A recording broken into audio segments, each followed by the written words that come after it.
doesn't matter ጽሪል ክዳንክ ገብረሆላ that's it ካብ ገዛ ውፃይ መጾኒ ገሊኦም ሰዋት ከገዛ ርእይ አቢሎም ገዛ ብትን ታሰቤት ብትን ተንቆልዑ ነፈጥፈጥ ምስ ዳይፖሮ ምስ ገለመር ገዲፍዎ ርእይ ምሰበለት ገዛ ድግድግ ዳሻ ኸይደ ሩኽተ ፀዊዖም ናኡ ቢራ ክሰት ፍርቅ ለይቲ ዝመጻኪ ሰባይ አቢኒት ብነራ ሓንቲ ዝመጽያ አቢክ ምክንያቱ ንስኽፍት ገዛ አቢኽ የለኺ ስራሕ ክሰርሕ ይከኣልክ ናይ ሰቤትነት ኣብቲ ገዛ እንድሕር ትውዕሉ ኮንክሲ ቆልዑ እንዳረኣኺ ብዝተኸኣለ መጠን ፅሬትን ፅባቐቲ ገዛ ድሕር ዘይረኣየት ሰብኣይ ገዲፍዎ እዩ ዝኸይድ እዚ ተፈቃሪኹም ኣሕዋትና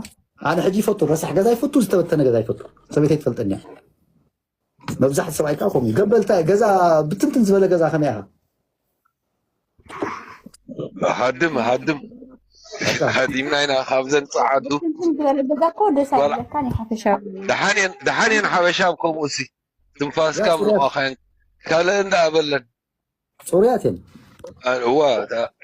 ግን ዛድበልከያ ሪኢኻ እንታይ ኣይተማርራኻ ሰው ኢለን ሓበሻ ከምዚኦም ከምዚ ዶ ገብር ገለ ንገብር ኣለና ንሕና ጌራ ና 28 ዓመት ገይረ ከምዚ ንብሎ ዝፀንሐ ደቀ ይዕብየ ገለ መኔታት ናፅነት ካኑ